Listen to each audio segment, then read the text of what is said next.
మళ్లీ మొదటికొచ్చింది. తెలంగాణపై తక్షణ పరిష్కారం సాధ్యం కాదంటూ కాంగ్రెస్ రాష్ట్ర వ్యవహారాల ఇన్ఛార్జ్ గులాం నబీ ఆజాద్ మళ్లీ పాతపాటే పాడారు.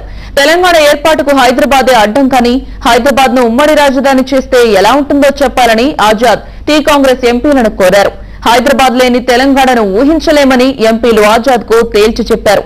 దీంతో చేసేది లేక ఆజాద్ మరోసారి సమావేశమవుదామంటూ అర్ధాంతరంగా సమావేశాన్ని ముగించేశారు.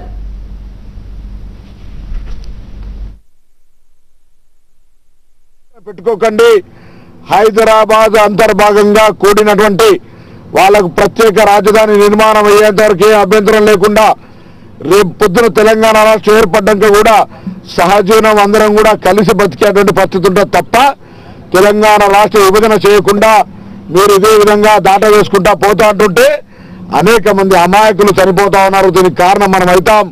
మేము ఫీల్డ్ మీద చాలా ఇబ్బంది, మానసికంగా మాపై కూడా ప్రభావం పడతా ఉంది. ఇటువంటి ప్రభావాన్ని దూరం చేయాల్సిన బాధ్యత నాయకులుగా మేము ఉండదనే మాటను చెప్పాం.